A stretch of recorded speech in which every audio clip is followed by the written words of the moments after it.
H2O. Šią formulę žinome visi. Formulė paprasta, tačiau už jos slepiasi dar daug pamažu vis praveriamų paslapčių. Praėjusio šimtmečio pabaigoje atrastos naujos vandens savybės. Paveiktas elektros srove vanduo keičiasi ir dėl elektrolizės proceso tampa jonizuotas. Chemikas Telesforas Laucevičius vertina vandenį pagal du jo parametrus – rūgštingumą arba šarmingumą, kitaip pH ir oksidacinį redukcinį potencialą. Skamba moksliškai, bet išmatuojama paprastai. Specialių prietaisų vadinamų pH metru. Vandentiekio vandens pH rezultatas mažiau nei 8. Vandens šarmingumo rodiklio skalė yra nuo 1 iki 14. Neutralaus vandens šis rodiklis yra teoriškai 7. Jeigu reikšmės svyruoja nuo 7 iki 14, tai šis vanduo yra šarmingesnis. Jeigu reikšmės krenta nuo 7 iki 1, šis vanduo yra rūgštesnis. Rūgštesnėme vandenyje daugiau rūgštinių vandenilio jonų. Šarmingesnėme vandenyje vyrauja šarminiai hidroksilo jonai. Kitaip tariant, deguonis ir vandenilis. Kodėl šnekame apie rūgštis ir šarmus? Todėl, kad anot chemiko būtent nuo jų pasiskirstimo organizme priklauso jo visa gyvybinė veikla. Idealiu atveju organizme vyrauja rūgščių ir šarmų pusiausvyra. Tuomet gerai įsisavinamos maisto medžiagos, normaliai vyksta medžiagų apykaita. Deja, šių dienų gyvenimo ritmas, šiuolaikinė mityba, prasta ekologinė situacija, užterštas maistas sąlygoja tai, kad mes visi esame nurūgštėję.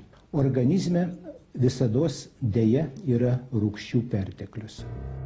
Organizme organų veiklą prastinančios rūgštinės atliekos kaupiasi kaip maistinių medžiagų skaidymo proceso šalutiniai produktai. Kad jas pašalintume, mums reikia turėti pakankamai šarminių mineralų – kalcio, magnio, natrio ir kalio. Deja, rūgščių organizmas pasigamina pats, o šarmus turi gauti tik iš išorės su maistu ar gėrimais. Kūdikio organizme šarmų daug, tačiau kuo toliau, tuo daugėja rūgštinių atliekų. Nereti atvejai, sako chemikas, kai sulaukusio 45 metų žmogaus organizmas nebesugeba pašalinti rūgščių pertekliaus. Priklausomai nuo to, kur tos atliekos susikaupia, prasideda įvairūs susirgimų simptomai. Jeigu rūgštinės atliekos kaupiasi kažkur tai prie kasos, tai tada yra blokuojamas kasos darbas ir stringa insulinų išsiskirimas. Pradeda vystytis diabetas. Jeigu organizmui trūksta kalcio, kaip pagrindinio šarminio mineralo, kad jis galėtų neutralizuoti, nukenksminti organizme susikaupusias atliekas, tai organizmas šitas kalcis skolinasi iš kaulų. Tada prasideda osteoporozės požymiai. Pavyzdžių yra dar ne vienas. Net aiškinama, kad aukšto kraujospūdžio priežastis gali būti rūgštinių atliekų pavertimas į kietą būklę. Organizmas taip elgiasi norėdamas sumažinti jų kenksmingą poveikį. Tačiau tos kietosios dalelės – tai cholesterolis. Grįžkime prie vandens. Pamenate, išmatavome vandentiekio vandens šarmingumą.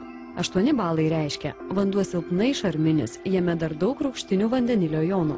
Kitas vandens parametras – oksidacinis redukcinis potencialas parodo, ar tiriamame skystyje yra ar nėra laisvųjų elektronų.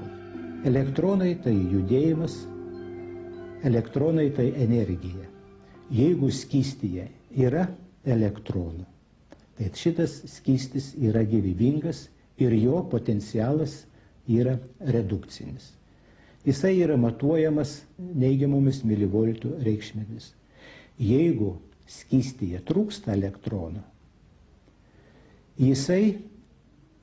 to skysčio potencialas yra teigiamas. Ir šitas skystis reikalauja jį geriant, arba jeigu tokia terpė yra organizme, kadangi jam elektronų trūksta, jis reikalauja iš kažkur, kad šitie elektronai būtų papildyti.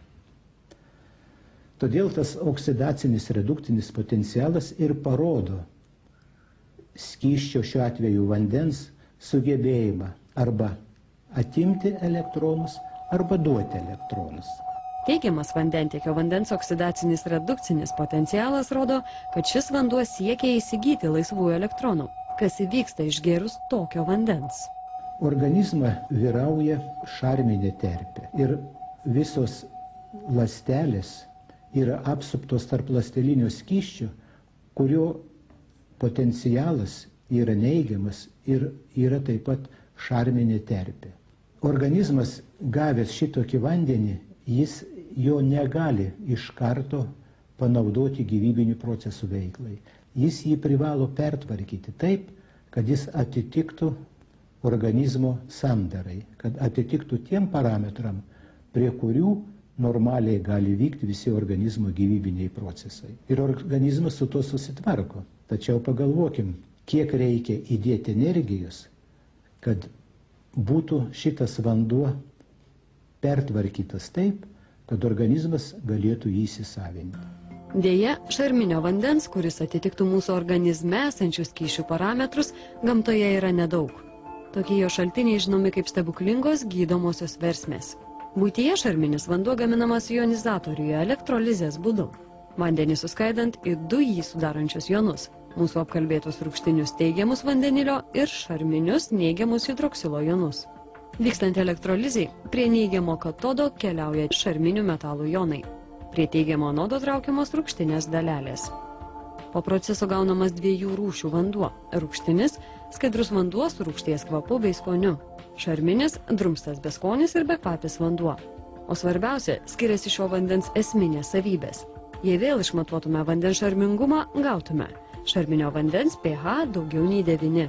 Šio vandens oksidacinis redukcinis potencialas stipriai neigiamas, taigi jame yra daug deguonies ir laisvųjų neigiamų elektronų.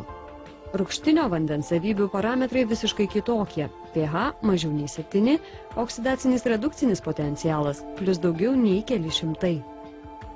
Taigi, rūgštinis vanduo gerti netinkamas, nes jis patekęs į organizmą, pirmiausia bandys atimti elektronus iš jį supančių molekulių. Šarminis vanduo gali būti vadinamas natūraliu oksidantu, mat jis lengvai atiduoda savo laisvus elektronus. Turbūt esate girdėję apie laisvuosius radikalus. Tai atomai, jonai, kuriems trūksta vieno elektrono. Nedidelis jų kiekis organizme naudingas, nes naikina mikrobus ir bakterijas. Tačiau, kai susidaro laisvųjų radikalų perteklius, jis pradeda atakuoti sveikasias ląsteles. Per parą kiekviena ląstelė atakuojama milijonus kartų. Kai kurios jų to neatlaiko ir yra pažeidžiamos bei išsigimsta.